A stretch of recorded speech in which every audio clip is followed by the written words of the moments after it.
son poco entendibles, como holocaustos, como sacrificios, sacrificios de un buey, sacrificio de un cordero, la sangre derramada. Cuando uno lee de sangre derramada, pues uno solamente se quedando en la sangre que Cristo derramó en la cruz y no le gusta pensar en más sangre derramada.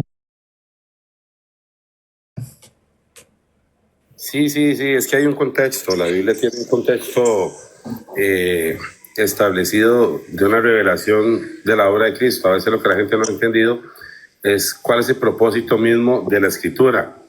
Entonces esos temas a veces se vuelven un poco complicados de entender. También hay que ser correctos ahí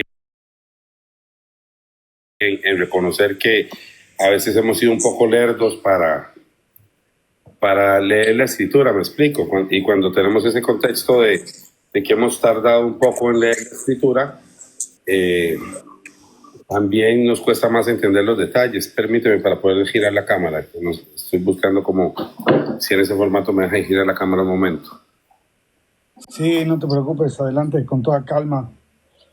Mira, yo siempre lo que platico en los lives es dos cosas, ¿no? Digo, si tú quieres seguir a Cristo, hay dos caminos. Uno es aprenderte y vivir los más de 33,000 versículos de la Biblia, o como le dijo Cristo a Tomás, tú crees porque viste, dichosos los que creen sin ver, es decir, creer sin ver, que es tener fe. Entonces, pues creer es creerle a Cristo, creerle a Cristo y seguir todo lo que de Cristo es.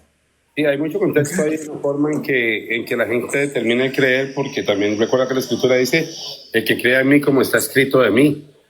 Y él dice en Lucas 24, 44, 45 que todas las Escrituras dan testimonio de él.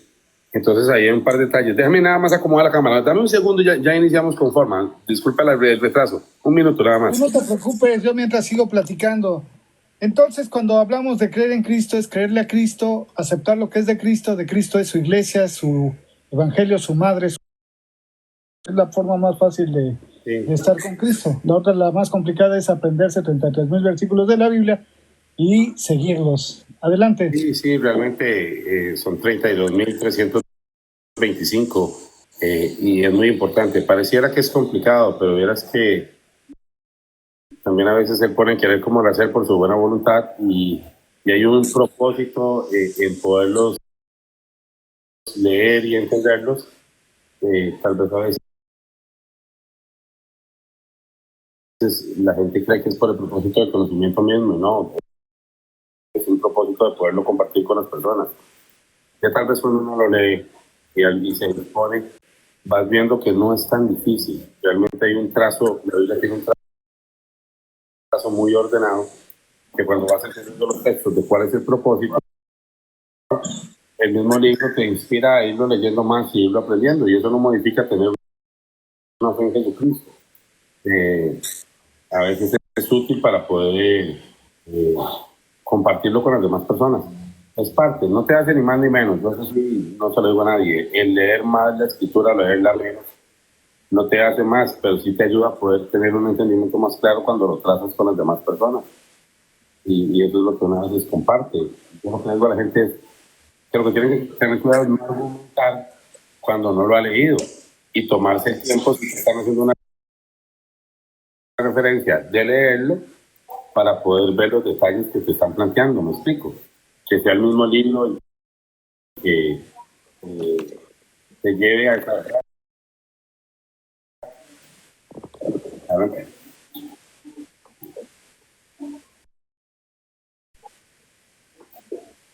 Así es, entiendo que tú eres de corte evangélico, te congregas en una iglesia evangélica, o bueno, cuando me hablas de 32,000 versículos es porque ya le quitaste 7 libros a la Biblia.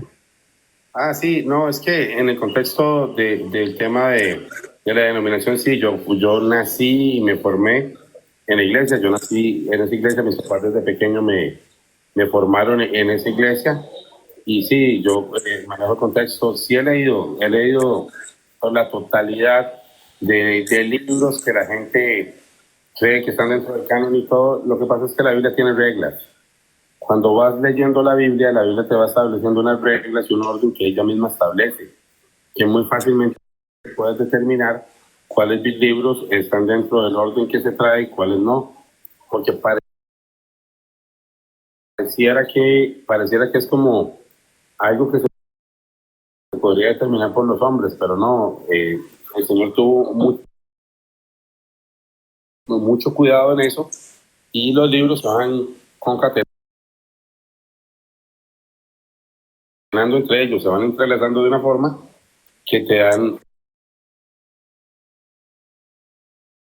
una estructura. La estructura bíblica está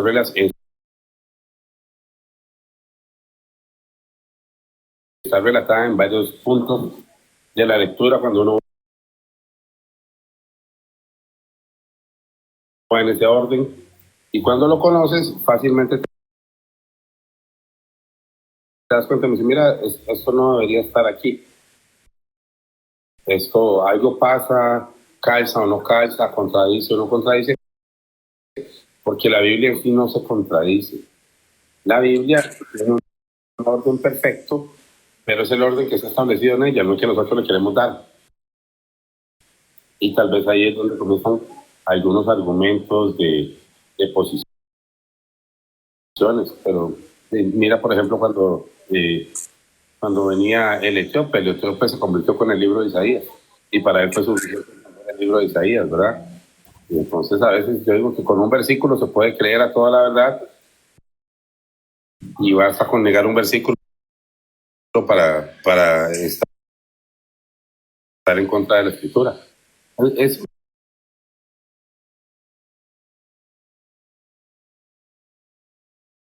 tema un poquillo delicado, porque a veces la gente lo hace más por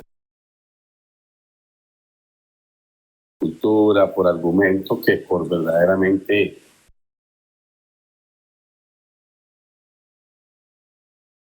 conocer del tema que se está hablando. Sí, ¿qué te parece si nos platicas en sí?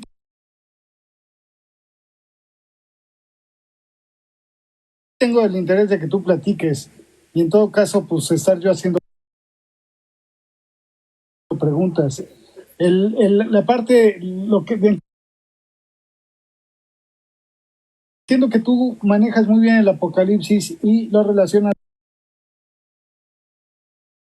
perfectamente con Levítico. Entonces, no sé si tengas...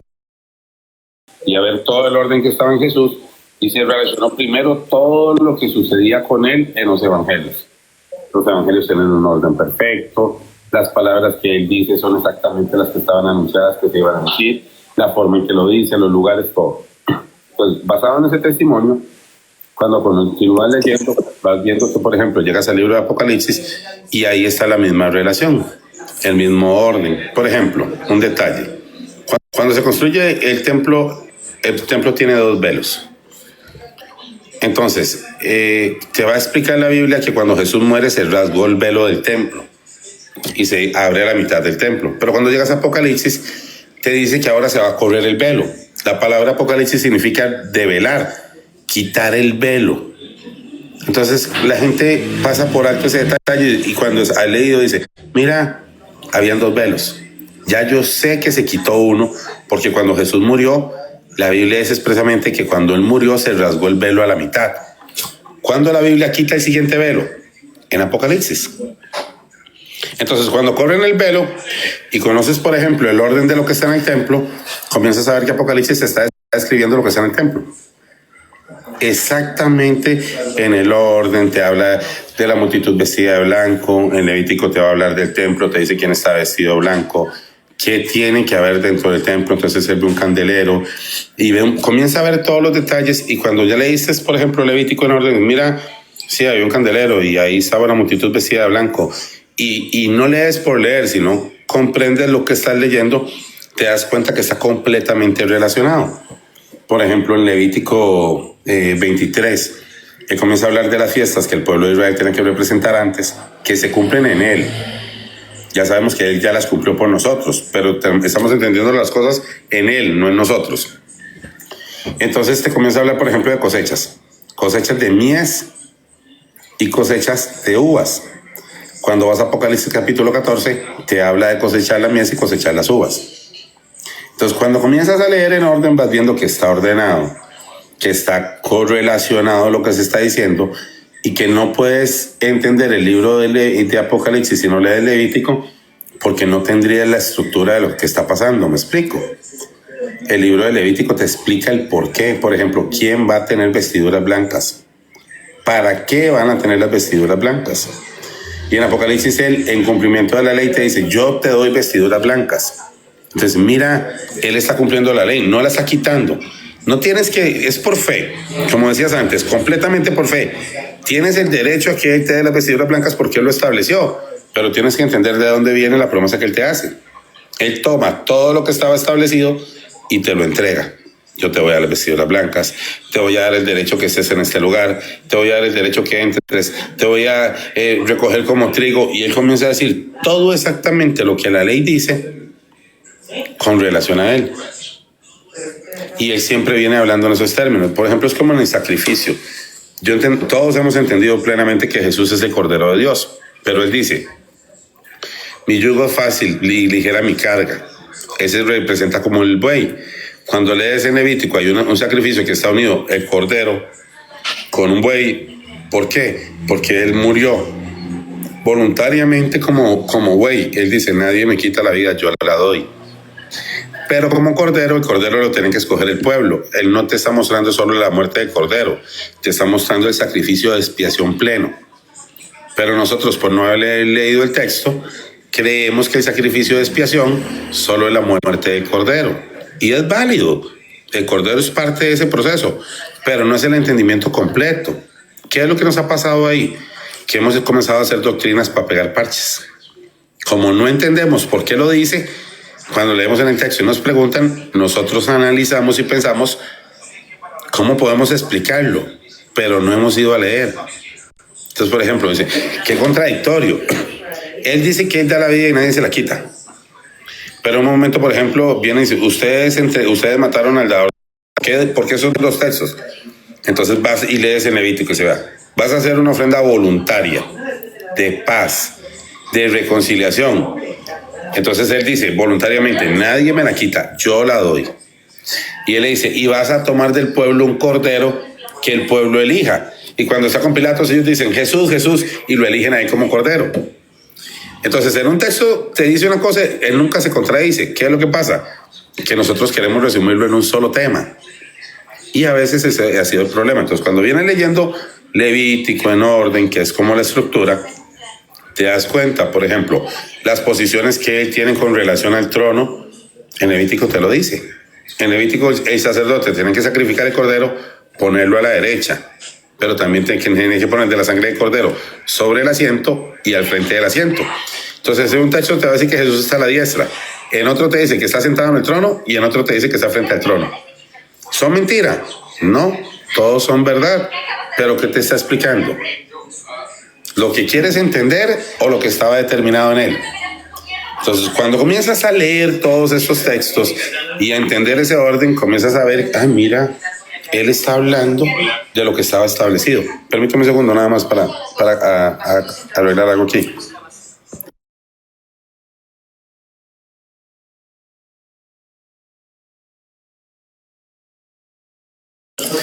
Sí, es que tengo a mi hija a la par con el teléfono a ella, si no le digo que se vaya más arriba, escuchamos el ruido ahí. Entonces, ¿cuál es el detalle que se le está tratando de compartir a las personas? Vea, interésense por la lectura, al menos del libro de Levítico, y comenzamos a leer en orden para que vean que ahí está. Ahí vas a entender la cosecha, vas a entender la mujer en el cielo, porque él dice, te voy a dar señales en el cielo y en la tierra. Entonces, por ejemplo, cuando él viene y dice, sale una bestia del mar, o sale una bestia de la tierra, o se ve una señal en el cielo, o por ejemplo en Levítico te dice, ¿cuándo suena la trompeta y cómo suena? Pero no sabes cuál es la ley. Por ejemplo, Pablo cuando dice, a la final trompeta, cuando una persona ha leído la Biblia, sabe que cuando Pablo escribió a la final trompeta no existía Apocalipsis. Él no podía estarse refiriendo al libro de Apocalipsis porque todavía no estaba. Entonces, pero ¿cuál final? Porque Pablo sabe que hay una trompeta final.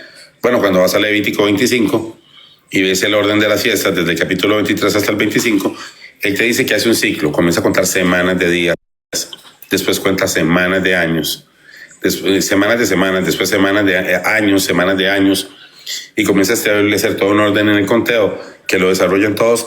Y cuando hace el ciclo completo, te dice que el último año, en la última fiesta, suena la trompeta. Y esa es la final trompeta que él establece en el conteo. Entonces, la gente dice, es que la final trompeta, pero no sabe a qué se refiere. Pues si yo pregunto, bueno, pero ¿sabes cuántas trompetas hay y cuál sería la final? Yo creo que la de Apocalipsis. No, Apocalipsis está mostrándote que suena la trompeta 7 veces. Pero en Levítico te muestra que la trompeta tiene que sonar 7 veces. Te dice cómo tienen que sonar, cuánto tiene que durar lo que va a sonar. Entonces, cuando vas en Apocalipsis, ves que suena la trompeta y dura un tiempo. Por ejemplo, viene un juicio y dura un tiempo. Eso estaba en Levítico.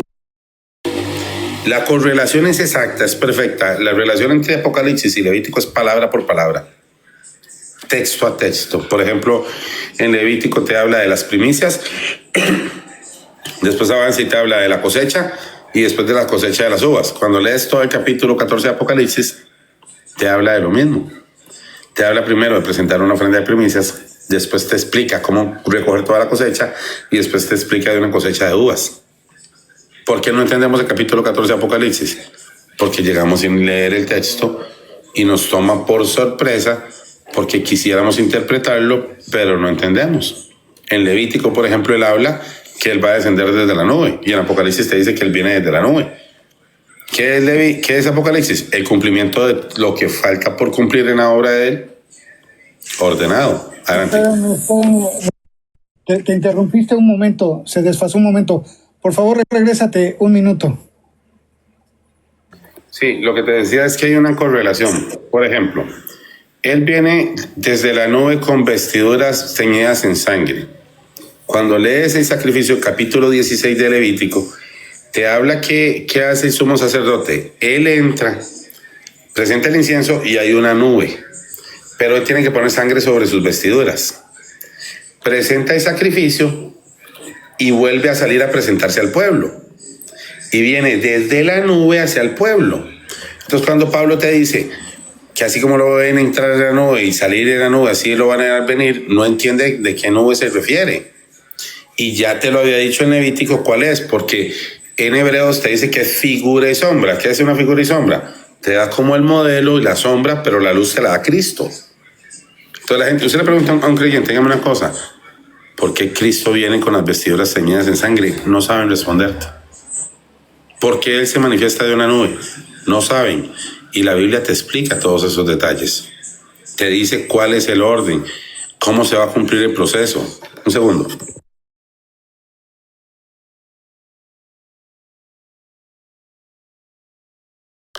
Es que tienen otros teléfonos en el fondo y se mezclan los sonidos. Ya, entonces, el problema aquí no es que la Biblia no lo diga, el problema es que está bien. Alguien vino, nos evangelizó y somos parte de la iglesia, pero hemos sido un poco, y es una crítica constructiva, no es un regaño, hemos sido un poco lerdos para leer la escritura y tener más contexto, entender lo que dice. Entonces, Apocalipsis te va a mostrar por qué es ropa blanca, por qué la tienen teñida en sangre, por qué viene de la nube, cómo se cosecha el trigo, cuál es la distinción entre el trigo y las uvas. ¿A qué se está refiriendo? Él en la parábola del trigo, él viene y lo explica completísimo. Se vea, este es el trigo. Hay 3 tipos de trigo. Uno se lo van a comer las bestias, y él dice, se lo comen las aves. Otro se queda a la orilla del camino, y en Levítico ya te lo había dicho. O ve y cosecha, y parte de la cosecha se queda ahí y se lo comen las bestias. Cuando él en Apocalipsis habla de que van a ser los creyentes perseguidos, ya se había dicho en la ley. Ya viste cómo va a cumplirse. Puedes entender cuándo se cumplió y cómo se cumplió en él, si ya está cumplido, o qué es lo que hace falta. O sea, cuando lees el libro de Apocalipsis, no vamos a discutir esto. El cordero ya fue sacrificado. Eso es indudable. Yo leyendo lo que le dice que haga hasta que murió el cordero, yo digo, ya el cordero murió, yo no voy a argumentar sobre esto. ¿Qué falta? Ya sacrificó el cordero. ¿Qué hace después? Entra en la nube y vuelve de la nube un tiempo después. ¿Qué te dice la Biblia? Que él, después del sacrificio del cordero, sube en la nube, asciende y vuelve a venir. ¿Dónde te mostraba eso? En Levítico. Y cuando lo lees dice, esto es asombroso, siempre estuvo ahí. Siempre ha estado en los textos. No para pelear de doctrina, no para comentarlo, para conocer más de Él, para escudriñar un poco más la palabra. Porque no es lo mismo que nosotros tengamos nuestra propia fe en la Escritura que la fe que alguien nos da, porque puede ser que para esa persona era muy valioso, aprendió muchas cosas, pero tal vez a nosotros nos interesa en este momento conocer más detalles por los tiempos que vivimos, por los cumplimientos como tienen que ser.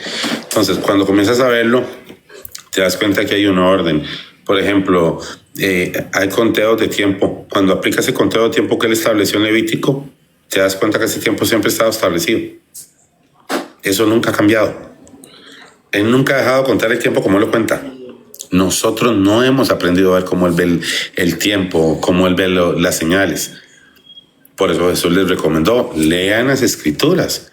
Pero recuerda que cuando Jesús les dice, lean las Escrituras, no existía el canon del Nuevo Testamento. En ese momento se estaba refiriendo a los textos antiguos. Pero Cristo en realidad no dice que lean las Escrituras. ¿Cuál sería la cita que hablas para decir que Cristo dijo que leíamos las Escrituras? Lee ahí en Lucas 24, capítulo 24, versos 44 y 45.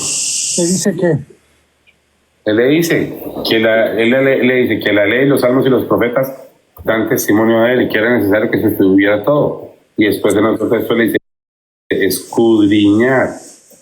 Pero ahí es un regaño que le hace a los fariseos, porque a pesar de que ellos escudriñan las Escrituras, ellos no entienden las Escrituras.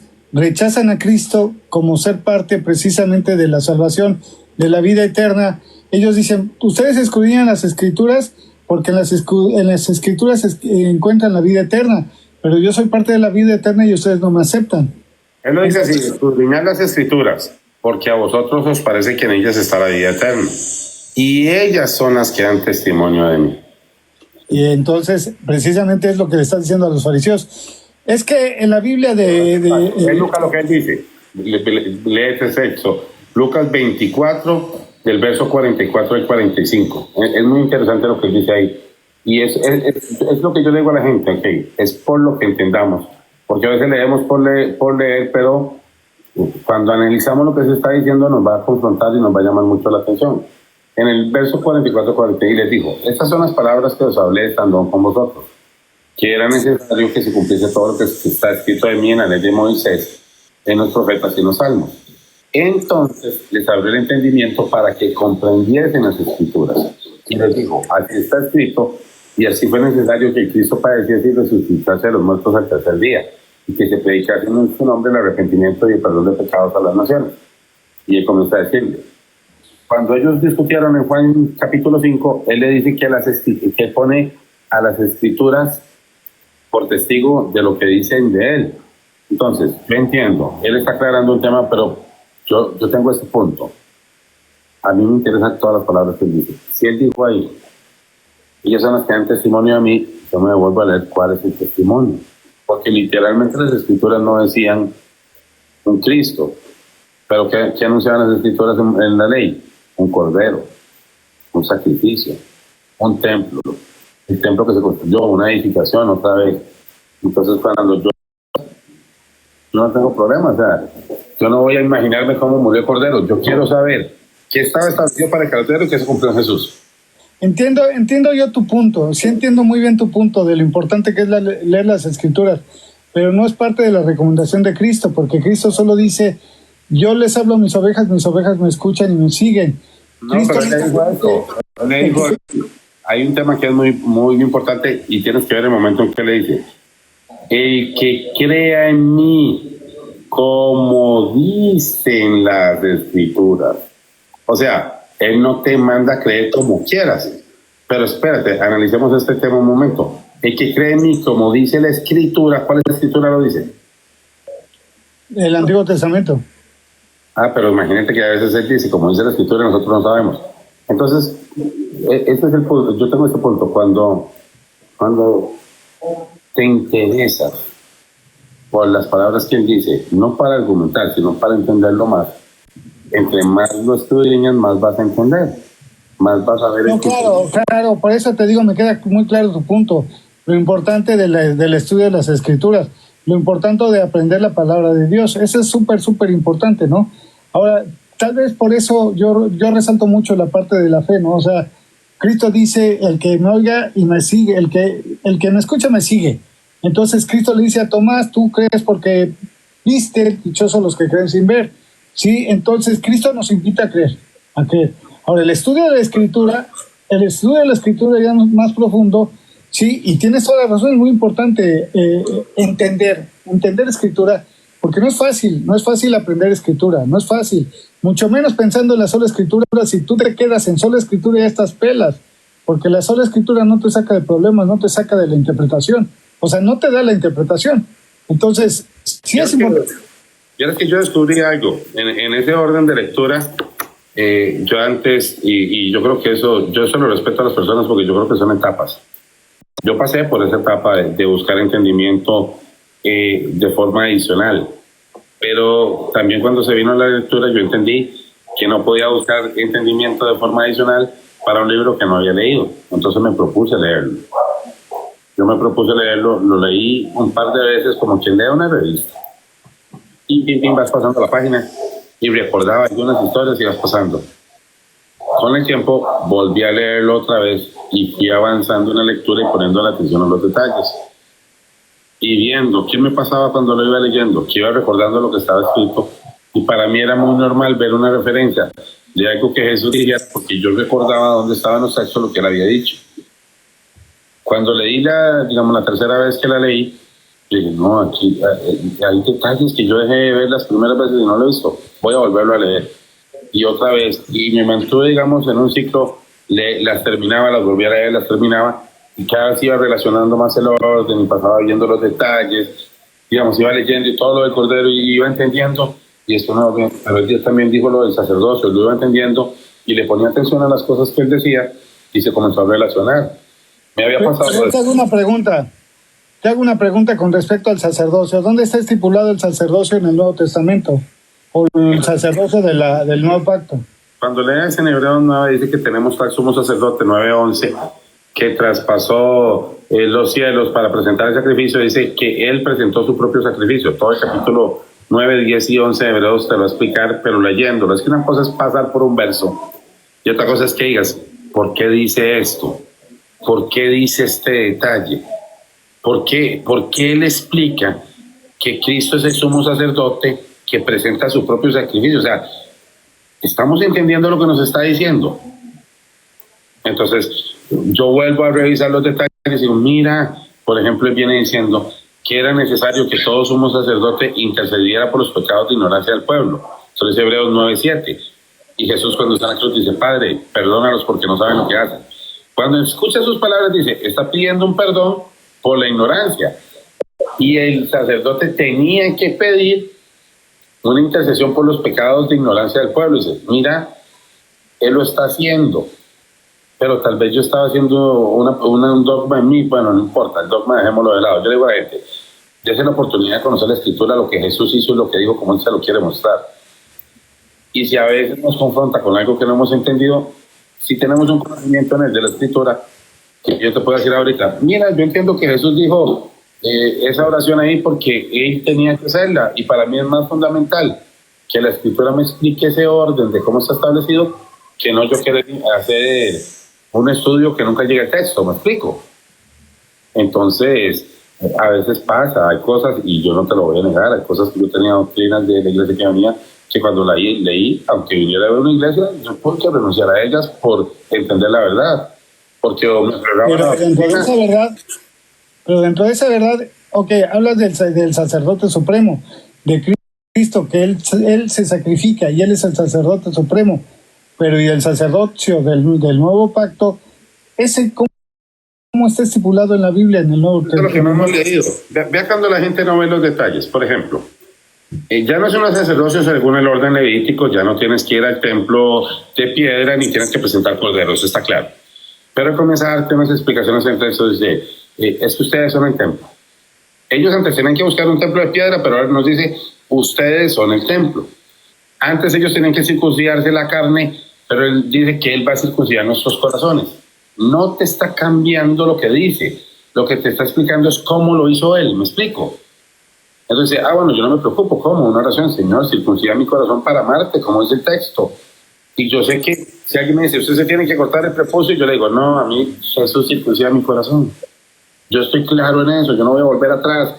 Entonces él dice, por ejemplo, segunda de Pedro 2:9, dice que él nos hizo reyes y sacerdotes para que anunciemos las virtudes del que nos sacó de las tinieblas a la luz. Entonces, si usted está un día aquí y te abres la Biblia y dice, mira, yo les voy a enseñar que Cristo nos amó, que Él es obediente, todas las virtudes de Él. Estás anunciando a las personas las virtudes de que te sacó de las tinieblas a la luz. Entonces Pedro te lo explicó, te dijo, te hizo rey y sacerdote, no para sacrificios, no para volver a un templo de piedra, no para volverme a vestir de ese color, sino para que yo anuncie las virtudes de que me sacó. Ya entiendo. ¿Y cuántas veces te va a decir, te hizo rey y sacerdote? Te lo dice en Pedro, te lo vuelve a repetir en Apocalipsis, y en Apocalipsis te agrega y te dice, te vistió de blanco. Así, porque cuando yo estoy intercediendo en su presencia, en Hebreos te dijo, tienes acceso libre para interceder. Vas entendiendo los detalles, vas entendiendo lo que Él te promete directamente, lo que Él establece para ti, y vas entendiendo cómo se cumple. Y llegas al libro de Apocalipsis entendiendo lo que se cumple o no. La gente dice, los judíos, hay que construir un tercer templo. Eso no lo dice la Biblia. Eso lo dicen las doctrinas. La Biblia a partir de la obra de Cristo te dice que tú eres el templo. Ya te metiste en camisa de 11 varas. Ya te tengo una pregunta ahí. Para que haya un tercer templo, que no lo dice la Escritura, se requiere del Arca de la Alianza. Es que no lo dice y yo no puedo especular en lo que la Biblia no dice. Entonces imagínate ponerme yo a filosofar que si se puede, que si no se puede. Es que la Biblia, muéstrame que la Biblia lo dice y yo exploro. Claro, pero se supone que el templo debe contar con el Arca de la Alianza y el templo no puede contar con el Arca de la Alianza porque el Arca de la Alianza está eternamente perdida. No, y no hay sacerdocio levítico nunca para establecer un sacrificio. No pueden poner el templo. Y hay requisitos en el templo que aunque ellos lo tuvieran, no lo pueden establecer porque la ley establece que tiene que haber un registro sacerdotal que no esté variado y ya se varió. Entonces a la gente... A ver. Suponiendo que tienen el Arca de la Alianza, no pueden hacer el templo. No, que pareciera mañana el Arca de la Alianza, porque ellos creen que son requisitos legales. Vamos a ver, aquí hay un problema. La gente le cree lo que la gente argumenta sin ver el texto. Entonces, bueno, vamos a hacer los requisitos, vamos a ver lo que Dios estableció. Muéstreme el orden sacerdotal que Dios estableció, dónde está reservado. Y esos libros se destruyeron con el templo, no quedó registro. Sí. Entonces nadie podría demostrar que tiene el orden sacerdotal, ni aunque ellos vinieran a decir, es que ya lo demostramos, no es cierto, porque esos registros se guardaban en el templo. Cuando se perdió el templo, se perdieron los registros. Pero cuando se destruye el templo, se supone que los únicos que contaban con ese registro eran precisamente los levitas, porque ellos es por herencia que son sacerdotes. Ahí hay un error, es que ahí la gente habla lo que no dice, porque dentro de los hijos de Leví, la herencia del sacerdote era para los hijos de Aarón, no todo levita es sacerdote. Los hijos de Leví le servían a los hijos de Aarón y el orden estaba establecido, pero ellos no me tienen que demostrar ser levitas, me tienen que demostrar ser descendientes en primogenitura de Aarón, y no lo tienen. Por eso le mienten a la gente. ¿Me explico? Eso se perdió cuando destruyeron el templo. Ya. La Biblia viene y la Biblia dio el registro del último sacerdote vigente antes de Cristo. ¿Y sabes que la Biblia dejó eso cerrado? ¿Sabes quién es el último sacerdote? El sumo sacerdote que estaba vigente según el orden bíblico cuando Cristo llegó. No. Juan el Bautista. Te lo puedo demostrar con la Biblia en la mano. A ver. Digo, no es que no te crea, pero qué bonito aprender eso. Ve cuando leemos los detalles. Ve cuando lees lo que la Biblia te dice. Vamos a leer un momento de la historia de Juan el Bautista en el Evangelio. El papá de Juan el Bautista era sacerdote. Sí, pero no era cualquier sacerdote. Es que la gente no, como no entienden el contexto, te voy a decir, anuncio del nacimiento de Juan. Escucha lo que dice la Biblia. Hubo en los días de Herodes, rey de Judea, un sacerdote llamado Zacarías. Me está hablando antes de Ananías y Caifás, me está hablando de sacerdocio antes de ellos, ¿verdad? Antes de que naciera Jesús, está hablando de quién era el sacerdote.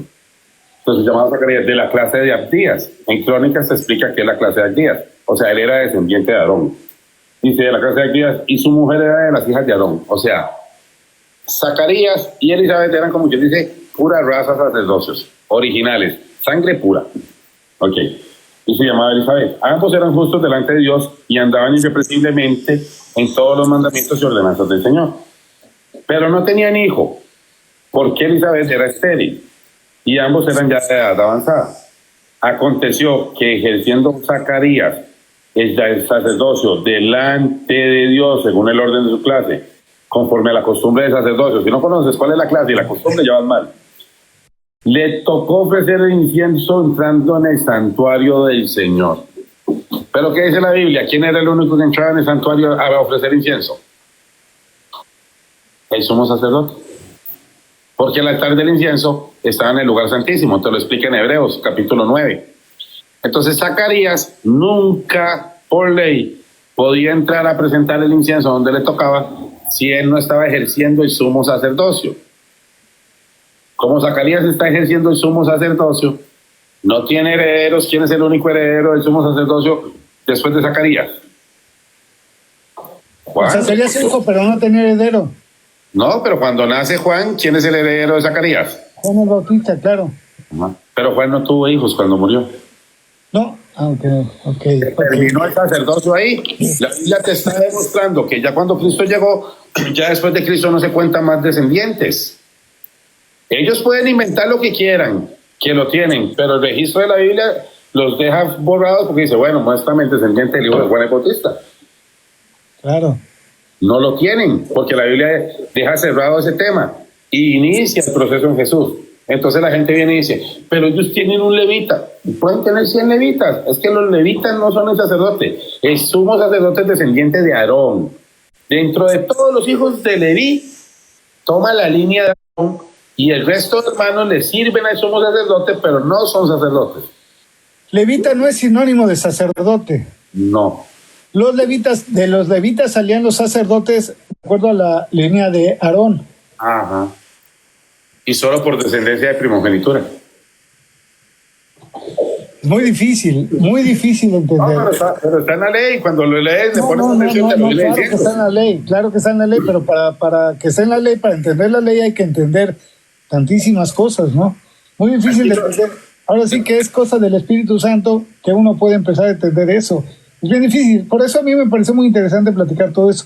Pero digamos, cuando uno lo hace para compartir, entonces ya lo ves y dice, pero ayúdame con el texto. Yo te digo, mira, léete este capítulo. Y pasito a pasito uno va compartiendo. No, la idea no es que nos peguemos todo lo que creemos, no, que vamos comparando lo que va diciendo. Entonces, por ejemplo, ¿cuánta gente está hoy que todos los días le ponen un anuncio en TikTok, en Facebook, que el tercer templo, que tenemos el sacerdote, que tenemos el levita? No es cierto. Usted agarra la ley y le dice, venga acá. Usted agarra un judío que conoce la ley y le dice, vea, vamos a leer esto. Y él le dice, nosotros no lo hemos dicho, lo dice la gente. Eso es lo que la gente dice. Usted no ve oficialmente a un judío decir que tienen al levita sacerdote de Aarón. Ellos nunca lo van a decir.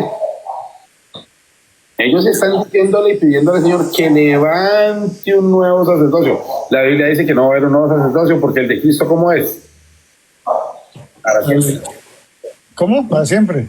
El de Cristo es para siempre. Ya a Cristo, ¿quién se lo cambia?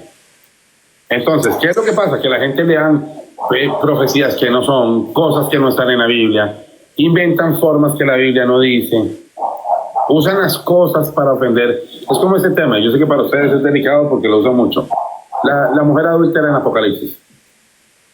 No, pues es una ciudad. De Jerusalén, ahí está en Ezequiel 16 y 17. ¿Y sabes quién es la única que puede morir quemada? ¿La qué? ¿Quién es la única que puede recibir por ley una condena a morir quemada? ¿Quién? La hija del sumo sacerdote. Solo a ella se le puede aplicar morir quemada. La Biblia lo dice expresamente. ¿Pero por qué lo de morir quemada? Porque, vea, te voy a leer el texto. La hija del sumo sacerdote, si se prostituye, la condena es morir quemada. Pero no estaba dicho porque alguna mujer alguna vez muriera quemada en la Biblia. Estaba dicho para la condenación de esa ciudad al final de los tiempos. Era una profecía. Nunca viste en la Biblia que te dijera que alguna mujer, hija de algún sumo sacerdote, fue quemada. Nunca. Te dejó la ley Ya, Levítico 21. Dice, la hija de un sacerdote que se hace prostituta o se profana a sí misma y profana a su padre, deberá ser quemada. Aquel que sea sumo sacerdote entre sus hermanos sobre su cabeza, y él va a explicarlo bien. Entonces él le dice, tú eres una nación que te escogí para sacerdocio, para levantar delante de ti, y te prostituiste con los reyes de la tierra, y manda que la quemen, porque él la está tomando y le está refiriendo a la nación. En Ezequiel 16 te lo explica claramente. No hay un versículo que Ezequiel 16 no tenga unido con la condenación de la gran romera, pero ¿qué hace la gente? Para ofenderse. Es tu denominación, es la mía. La Biblia no es para eso. La Biblia es para ver lo que está diciendo y no para argumentar. Ahora, es importante saberlo. Sí, hermano, no hable así, vaya a leer el texto. No use eso para estar jugando. Eso es un juicio que la Biblia dice en algún momento vendrá sobre Jerusalén. ¿Lo hemos visto en ese momento? No, ahí está, no ha sido quemada. Es algo profético, es algo espiritual. Podemos abarcar. Por lo menos primero hablemos en orden. Y si por lo menos tenemos los temas en orden, cuando vamos viendo el cumplimiento nos vamos a dar cuenta si eran espirituales o eran literales, pero si ni siquiera lo entendemos, el orden, ya una vez puesto el orden, ¿qué decimos? ¿Fue literal o no? ¿Jesús destruyó el templo en 3 días y lo reedificó o era una profecía sobre su cuerpo?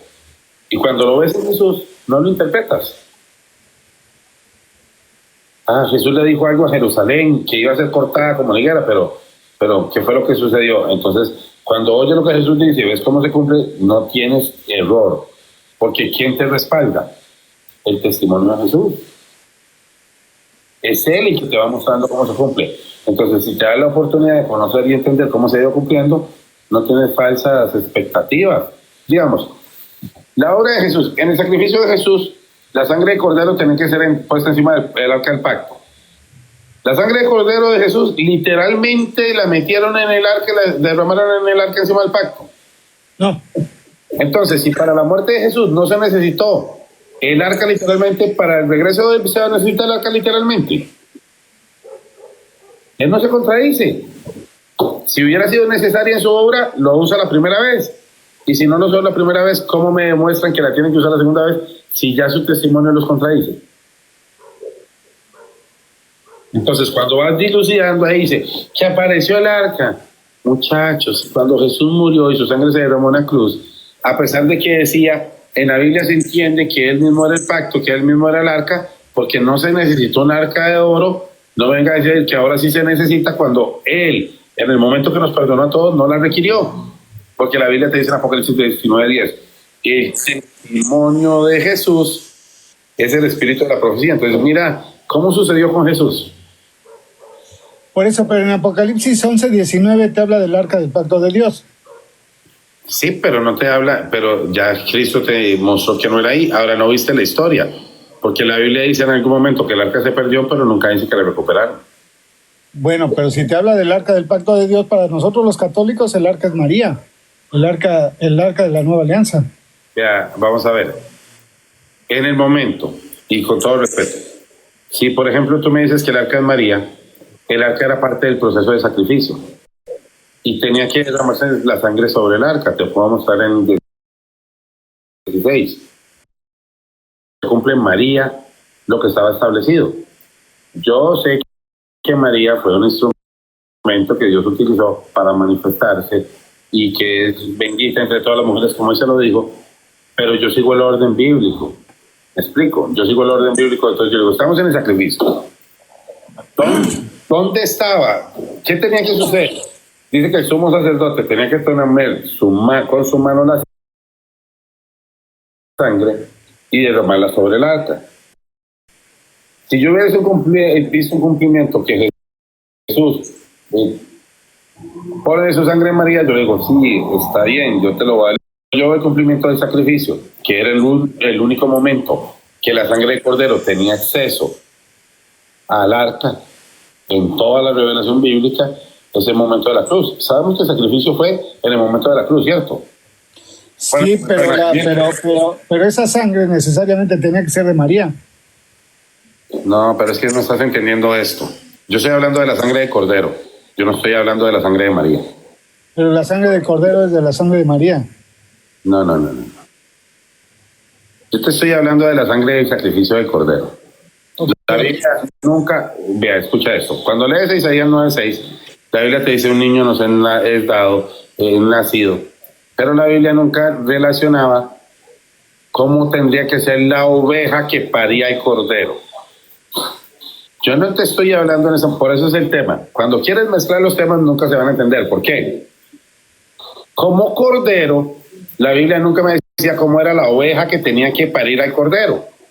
Me daba los requisitos de cordero, pero no me daba requisitos. Como madre de Jesús, ella, como niño, dice que nacería de una virgen. Ah, ok, yo te valido lo que me va diciendo ahí y lo sumo a eso. Pero cuando él me quiere explicar algo que no me está relacionando con la mamá de la oveja con la oveja que parió el cordero, sino que él me quiere decir que el cordero se ve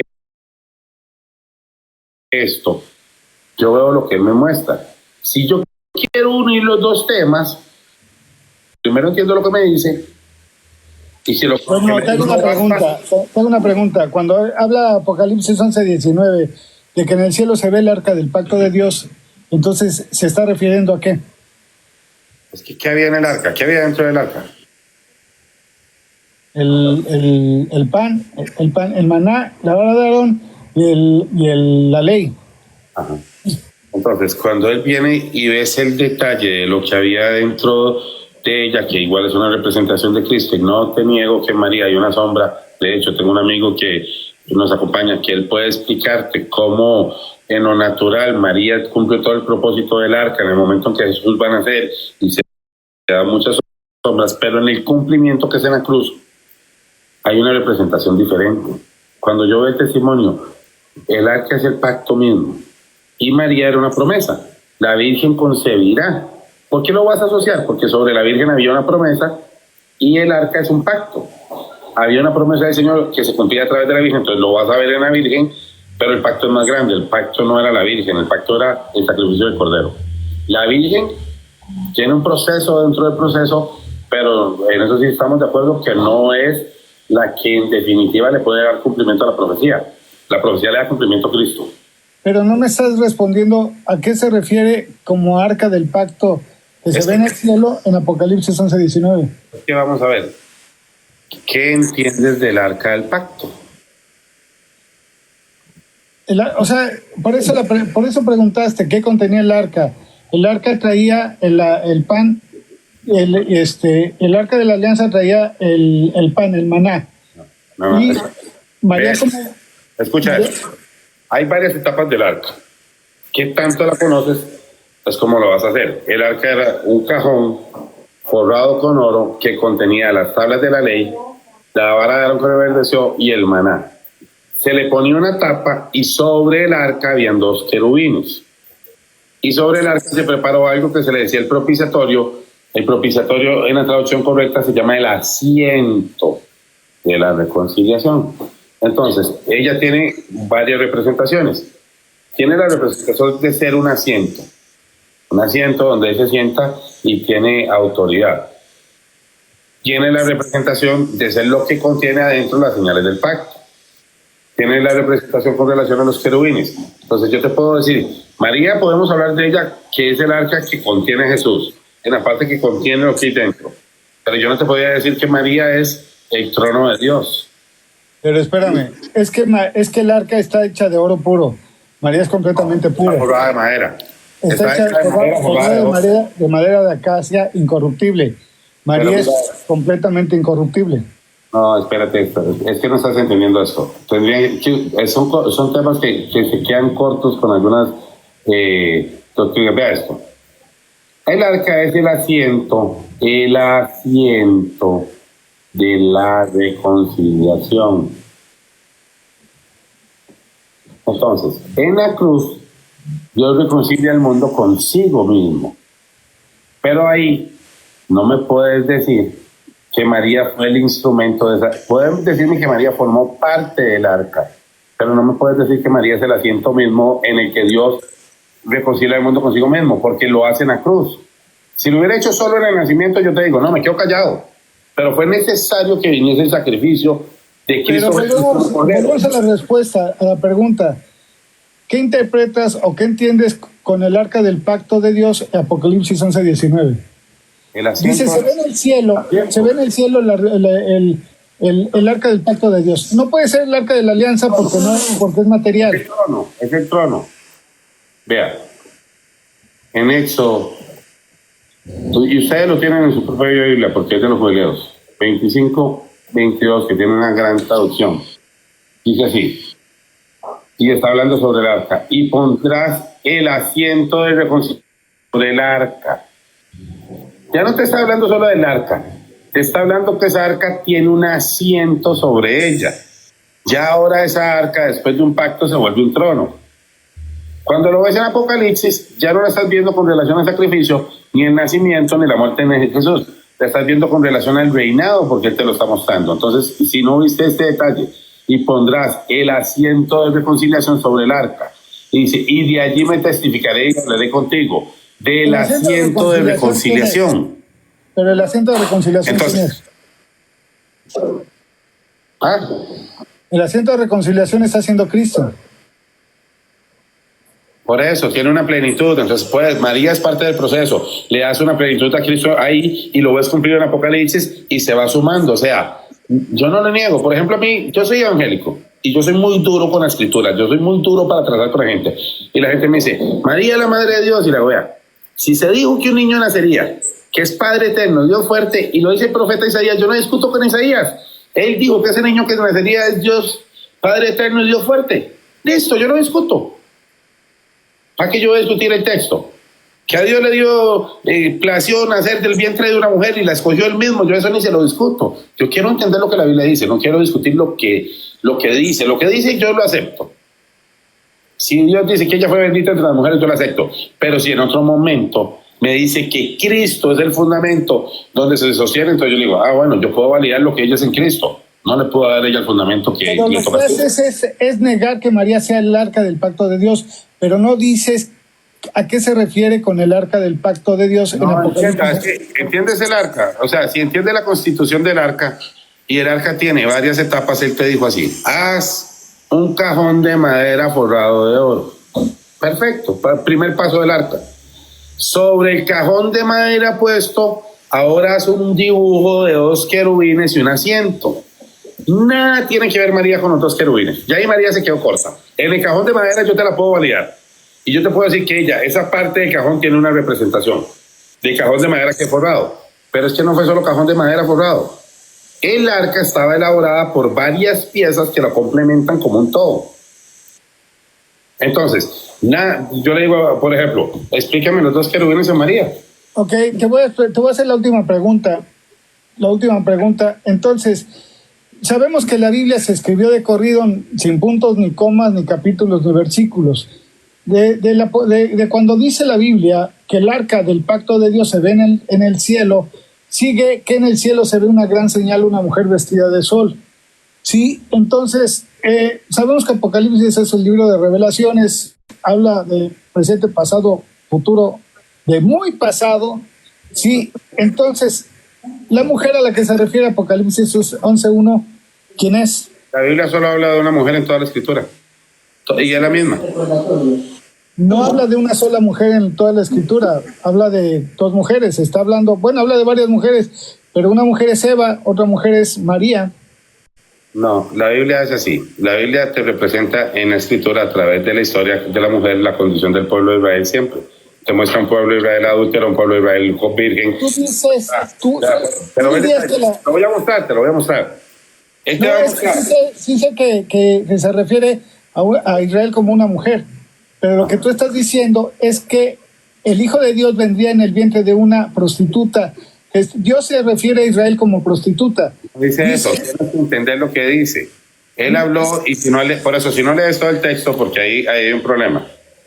Cuando él habló con su pueblo y él habló con Israel y se separó en 2 casas, eso que venía pasando, le muestra el estado que está en diferentes momentos. Porque Israel no siempre fue virgen y puro, no siempre estuvo contaminado, tuvo etapas en el Señor. A María, y eso yo no lo niego, yo no tengo problema, lo explico más que muchos evangélicos, el Señor le escogió con un propósito de profecía y de cumplimiento en ese momento. María no es la plenitud del cumplimiento. Ahí el cumplimiento sigue desarrollándose en un orden más adelante. Yo no niego lo que ella tiene de cumplimiento, no le doy más de lo que la Biblia dice, no le quito nada de lo que la Biblia diga. Pero yo veo la Biblia y entiendo, vea, la Biblia está trazada así, hay un orden más perfecto. Lo que era, lo que es y lo que será. Y vas a ver referencias de mujeres vírgenes y de mujeres prostitutas. En lo que es, cuando viene el Evangelio de Jesús, viene María y tiene una representación de ser la mujer virgen, pero también ves a una mujer prostituta donde él hace un proceso de redención. En Apocalipsis te va a hablar de una mujer que está para dar a luz que es virgen y te habla de una que es ramera. Eso me queda claro. Pero no nos podemos salir de la cita, del pasaje del texto que viene después de que en el cielo se ve el arca del pacto de Dios. Luego viene la gran señal de una mujer vestida de sol. Entonces tú comentas que es la mujer que es Israel. Sin embargo, Israel no es mujer, Israel es hombre. Sí, no. Y los hombres no se embarazan. Y luego, no. En el contexto bíblico, Israel no es mujer. En el contexto bíblico te puedo decir que lo representa a través de un pueblo con un hijo y lo va a representar a través de una mujer, de una nación que nace. Cuando él se refiere... Ahora sí siendo que representa... Ve el detalle. En el cumplimiento profético es así, porque la Biblia no se va a romper en el cumplimiento profético. Él se refiere a Israel como un pueblo, y cuando se refiere a Israel como un pueblo, lo representa a través de un varón. A Abraham le da un pueblo. Espérate. La confirmación de... Ya. Abraham le promete un pueblo y le da un hijo. Pero en otros momentos él se refiere a Israel cuando es como nación, ya no como pueblo, se refiere a ella como una mujer. Y lo hace a través de 7 profetas en el mismo orden, los 2 puntos. Más adelante te va a mostrar. Entonces, cuando te habla de Israel, te lo puede mostrar como un hijo obediente y uno desobediente. Como una mujer adúltera, como una mujer virgen. Trae una cronología que se entrelaza. Cuando entrelazas, no hay interpretación, porque lo que entiendes en un punto se relaciona con el otro. Y si lo tuerces en este punto, se tuerce en este. Y la Biblia entonces no tiene orden. Pero si lo dejas ordenado... Déjame concluirte la idea con respecto a la Biblia. Sí, cuando dices Israel, hay muchos factores por qué no es Israel. Primero, porque Israel es hombre. Segundo, porque Israel... Pero déjame mostrarte los textos que la representa como una mujer. Dame chance, ya te regalé 50 minutos y yo solamente... Yo te agradezco, pero lo que quiero es que no desprecies el tema sin escuchar el texto. No lo estoy despreciando, solamente quiero expresarme sobre el mismo texto. Y es que, primero, Israel es hombre, no es mujer. Segundo... No te puedo validar eso. No, es que no te puedo dejar que lo dejes sentado. Porque no lo quieres validar. No, te lo voy a leer en el texto, te lo voy a leer en Jeremías 33. Mira, yo te lo voy a leer. Mira, si yo no lo leo bíblicamente, me lo rechazas. Pero yo te lo voy a decir bíblicamente. Jacob es el que pelea con el ángel y el ángel le da el nombre de Jacob a Israel. Pero es lo que estamos hablando. Eso es la pena de lo que no podemos hablar. Eso es un texto. Bueno, ese es un texto, es un texto de que de Israel nacen 12 tribus, de Israel nacen 12 hijos, una hija que es una que no da tribu y un hijo que es despreciado. Espérate, vas muy rápido. Las hijas sí dan tribu. No me dejas concluir a mí. Pero espérate, es que afirmas muchas cosas sin estar fundamentado. Pero tú ya hablaste mucho, no me dejas expresar una idea completa. No, espérame tú porque tú ya hablaste. Pero ese es el punto. Es que estás diciendo muchas incorrecciones. Vea, te voy a mostrar un texto que tú mismo lo vas a leer. Pero tú no me puedes demostrar que Israel no es hombre. Sí. Tú no me puedes demostrar que Israel no es Jacob y que de Jacob nacieron 12 tribus. Las dos representaciones. Mira, te lo voy a leer. Jeremías 33. Me dijo Jehová en los días de Josías: ¿has visto lo que ha hecho la rebelde Israel? Ella se va sobre todo monte alto y debajo de todo árbol frondoso y allí fornica. Y dije, después de hacer esto se volverá a mí, pero no se volvió. Y vio su hermana, la rebelde Judá, se está refiriendo a ella como mujer. Ella vio que por haber fornicado a la rebelde Israel, yo le había dado carta de repudio, pero no tuvo temor la rebelde Judá, su hermana, sino que también ella fue y fornicó. Y sucedió que por juzgar ella cosa liviana su fornicación. Tengo una pregunta, ¿fornicar es pecar? Fornicar, él lo considera con adulterio, y si es pecado porque fornicar es pecar. Entonces tú lo que estás diciendo, es que Dios No, en no lo he terminado de Apocalipsis decir, no me afirme 12, lo que no he dicho. No. lo que estás diciendo es que en No, Apocalipsis así 12... no me puedes afirmar lo que yo no he dicho. No. Bueno, Yo voy a decir lo permíteme, que yo por voy a favor. decir. Lo que yo diga yo me hago responsable. Lo que estás dando a entender No, lo voy a es leer. que... No, es que ya lo leíste. Estás diciendo que es una fornicaria. Entonces, cuando hablas de una fornicaria, como Israel es una fornicaria, entonces lo que yo te digo, no puede venir el Hijo del Hombre en el vientre de una fornicaria. No, te voy a leer otro texto para que ahora digas que no puede venir el Hijo del Hombre. Ahora en Romanos 7. Ahora permíteme una cosa. No terminaste de escuchar el texto. En Jeremías él dice así, ya. Te lo voy a leer en Jeremías. No me terminaste de escuchar a mí. No me terminaste de escuchar a mí porque no me dejas... No me interrumpas, pero no seas tan descortés. Si me pides una explicación, si me pides que te la explique por qué eres descortés. Yo te puedo mostrar que él está hablando en un término legal donde dice cómo lo demuestra y en Romanos 7 aclara cómo se resuelve y no necesitas interpretarlo. Él lo explica. Mira. Yo no tengo problemas para leer el texto. Él le dice así en Jeremías. Escucha lo que dice en Jeremías 33. A ver, permíteme. Vamos a regresar. Y comencé con mi comentario de que Apocalipsis era un libro de revelaciones. Y ese libro de revelaciones... ¿Por qué no lo entiendes? Dice, era un libro de... No, yo ya te escuché demasiado y tú no me permites a mí hablar. Yo ya te escuché mucho. Pero no me puedes hacer una presentación. Lo que no es justo es que me hagas una... Espera. Yo te lo agradezco. Llevamos una hora aquí. Yo te lo agradezco, pero no puedes tomar las palabras que yo dije para cambiar lo que yo estoy diciendo, porque no está siendo correcto, porque no me dejas expresar el tema que quiero. Gracias. En otra oportunidad volveremos a platicar si tú gustas, pero no podemos comunicarnos así donde solamente... Yo voy a seguir leyendo los textos, la gente que está viéndolo me va a seguir... Tú puedes seguir leyendo lo que tú crees conveniente, pero no nos podemos expresar así si tú no escuchas ni yo escucho. Si tú crees que solamente tú puedes hablar, está bien. Muchas gracias. Saludos, bendiciones. Que Dios te bendiga y que María la Virgen te acompañe eternamente. Tranquilo, yo estoy con Jesús, yo no ocupo a la Virgen. Muchas gracias, bendiciones. Adiós. Bueno, no sé lo que ocupes, yo te estoy deseando a ti y a tu mamá que María la Virgen nos bendiga, que nos acompañe eternamente. Si gustas, volvemos a platicar después. Gracias. Gracias. Bendiciones. Adiós. Saludos. Bueno, ahora desconéctanos, que tú sabes que desconectarnos. Vamos a ver cómo se desconecta esto. Permíteme.